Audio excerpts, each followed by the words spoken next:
So, 10 years plus na ako dito sa Japan nagtatrabaho. Yung kontrata ko is direct hired mula Pilipinas punta Japan. So, ang kontrata ko is local contract, same sa mga Japanese. Hindi katulad sa mga iba na mga Pinoy na pupunta dito sa Japan, nakakontrata sila. 2 years, 3 years, tapos mag-end yung contract nila. So sa atin is a local contract, same as with the Japanese people. So wala siyang end. Depende sa'yo kung kailan ka hihinto o magre-retire. So ganyan yung kontrata natin. Kung ano yung benefits ng mga Hapon, meron din tayo. So ganyan yung kontrata ko dito sa Japan. Maganda naman yung buhay dito sa Japan. Masanay ka lang. Mahal talaga siya dito. So kailangan mo talagang budget guys, especially today, this time sa Japan, napakababa ng palitan ng yen. Yan yung problema, halos lahat, hindi lang mga Pinoy, pati lahat ng mga foreigners na nandito sa Japan na sumasahod ng yen, kasi nagpapadala kasi tayo ng mga pera natin sa mga loved ones, katulad natin dyan sa Pilipinas. Nandyan yung pamilya ko, pumunta lang sila dito, nagbabakasyon, tapos uwi na naman dahil nag-aaral yung mga anak ko. Di natin kaya pag-aralin yan dito sa Japan. Yung kasamahan ko nga na Pinoy, yung gasto niya sa isang anak niya is 1 million yen. Magkano yon? Nasa mga around 400,000 pesos in 1 year sa isang bata. So hindi natin kaya yan. So yung anak ko pa naman marami. So maraming nag-aaral doon sa Pilipinas. So hintayin muna natin mag-graduate sa college bago sila makapunta dito sa Japan kung gusto nila dito magtrabaho. So, ganyan talaga guys. Taste lang muna. Tapos, uwian lang. Umuwi naman ako lagi sa Pilipinas, twice a year. So, yung bakasyon ko, depende na yun sa akin kung kailan ako gusto umuwi. So, hindi to katulad sa iba na hindi ka, yung kailan ka lang makakauwi. Sa akin is, hindi kung kailan ko gusto umuwi, makauwi ako. So, ganyan yung natin. Yung vacation time natin. So, malapit na Pasko. So uwi na tayo sa Pilipinas, naka-ready na rin tayo. Tapos pasensya na kayo sa bahay ko kasi mag-isa lang tayo dito eh. So hindi talaga masyadong maayos yung bahay ko. So I'm here now guys. So I'm the quality control here in this logistic warehouse. I'm working in Vistas Japan company. It's a Danish company owned wind turbine energy company. So we manufactured Vistas wind turbine.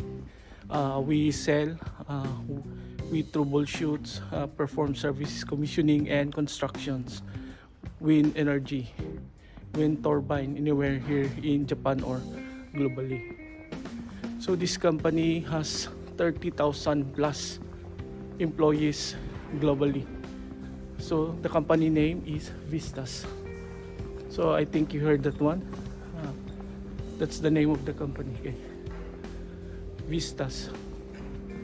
So this is where I work here in Tokyo, Japan. So this is my small table here. So this is where I am working every day. Tapos wala masyadong tao dito. Meron lang tayong dito. Third party, 5 tao na kasama mag-support sa atin. So lahat ng papasok at saka lalabas dito, tayo yung in charge. Tapos lahat ng testing ng lahat ng mga electrical equipments, tayo din yung in charge.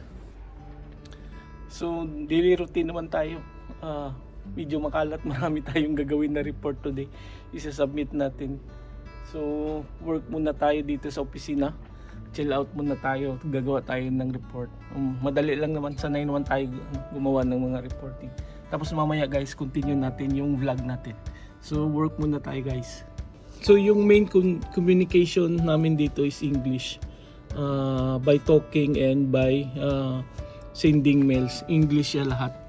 So although nandito tayo sa Japan, English yung ginagamit namin dito. So lahat dito mga tauhan, they speak English. Even yung mga Japanese, kailangan marunong mag-English. So ganyan dito guys. So medyo lucky tayo. Hindi naman tayo marunong mag-Japanese. Basic lang yung mga Japanese natin. Pero dito English lahat yung ginagamit namin. Kahit naman yung dating unang company ko na pinasukan dito sa Japan, belong to din yun, Finland company. So English din yung gamit namin lahat ng usapan. Tapos ang dami ding mga foreigner. Pati yung mga Japanese na hinahire namin ng mga engineers, they also speak English. So madali lang yung communication pag English. Sanay naman tayo eh.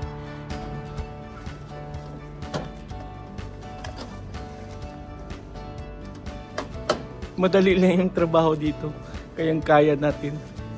Ito yung mga gamit ko dito. Pang testing. Yan. So ito yung mga pang troubleshooting ko ng mga gamit. So dito guys, maganda naman dito yung trabaho natin. Okay naman dito sa Japan kung napasukan natin. Maganda din naman yung sahod dito.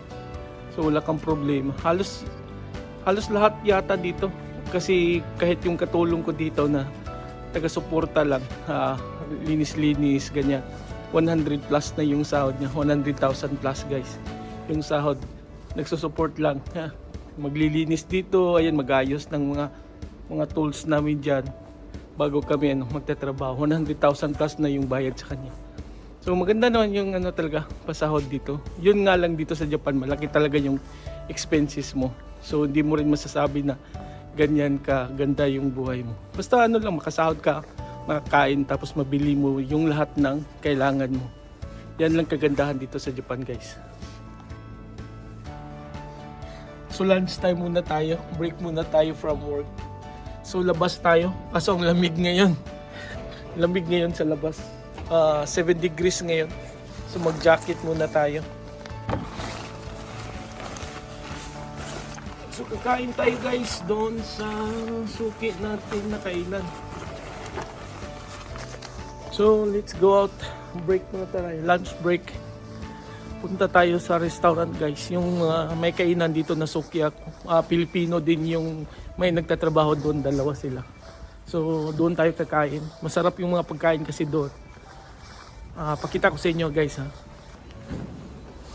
So, itong company na to, nag-rent lang kami nito. Yan Siva Logistics. Meron din ganito sa Pilipinas kasi global logistics company yan. Matagal na rin ako dito, 7 years plus nagtatrabaho. Yan yung building na to. Dito to sa Tatsumi, Tokyo, Japan, guys. So, ang lamig. Wala masyadong kasi dito kainan sa sa labas ng office namin. Merong isang convenience store diyan, yung Family Mart. Yan lang. Kaso paulit-ulit yung pagkain. So, yung pupuntahan natin mga around 15 minutes by walk pa dito. Pero masarap kasi yung pagkain doon. Mahaba pa naman yung break time natin. Halos dito makikita mo mga mga warehouses, mga logistics dito sa Japan. Itong area na to, Tatsumi Tatsumi Station guys, dito sa Tokyo. Ito yung place niya, pakita ko sa inyo. Wala masyadong beauty dito, puro lang malalaking mga buildings. So mga ganyan lang yan mga malalaking warehouse dito, halos lahat. Puro lahat ng mga companies dito. So yan. Yung iba hindi pa lumabas, hindi pa kasi 12 pa lang 11:50. Matagal na rin ako dito sa Japan, 10 years plus na rin ako dito. Medyo sanay na tayo dito sa mga lugar. Tapos kung lagi kayong nanonood ng mga vlogs ko, yun, mga pasyalan dito sa Japan. Tapos mostly yung mga price store natin, yung mga Japan surplus. Maganda naman dito. Maganda dito kung kasama mo yung pamilya mo. Pero pag mag-isa ka lang katulad sa akin, medyo mahirap din, malungkot siya. So, yan.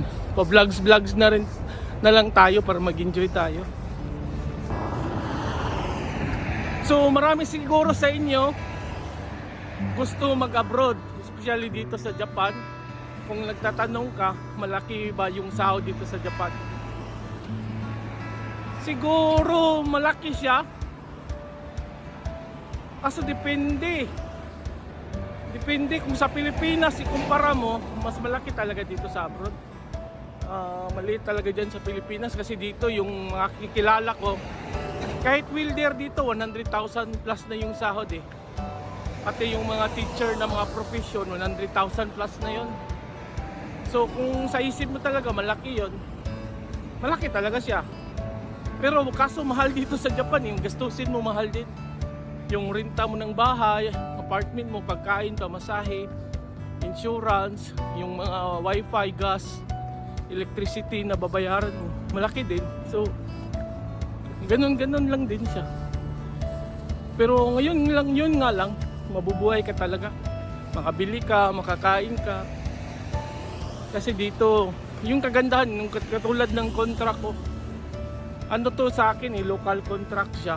So hanggang kailan ako gusto ko mag-retire. Hindi to yung renew na contract. Every 1 year, 2 years, 3 years, ganyan. Hindi. Hanggang ano lang siya. Kung gusto kong huminto ng trabaho dito sa Japan, umuwi na sa Pilipinas, ganyan yung kontrata ko. Local contract. Same sa mga Japanese dito sa Japan. Kaya kung nanonood ka nung testimony na vlog ko paano ako nakapunta ng Japan, malalaman mo yon kung paano ako napunta dito sa Japan. So direct hire tayo, lahat pamasahe, hotel, pagkain, dinala tayo dito sa Japan ng libre, wala tayong nagastos. So ano talaga, God's blessing lang yung mga ganun.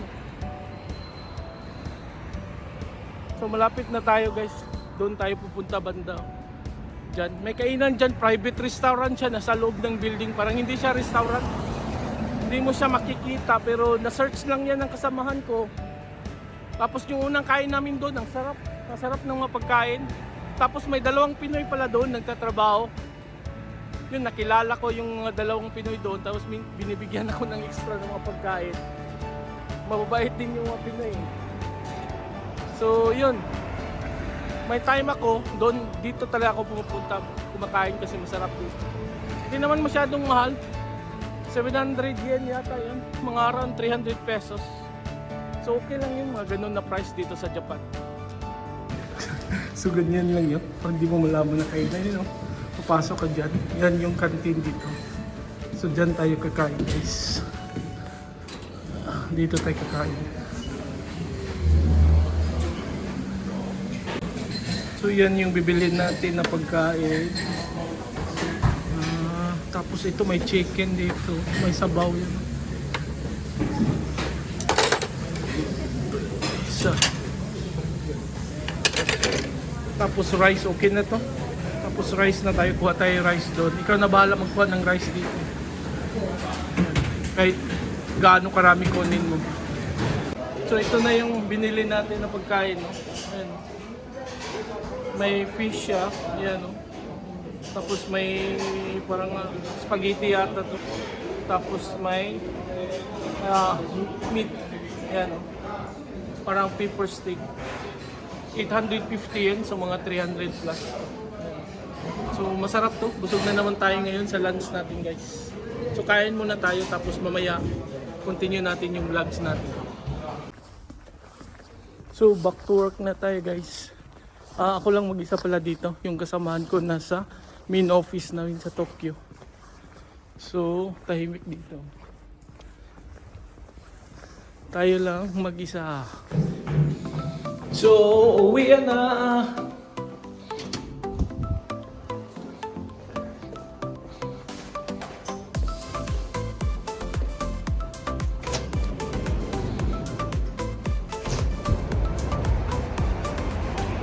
Ang lamig!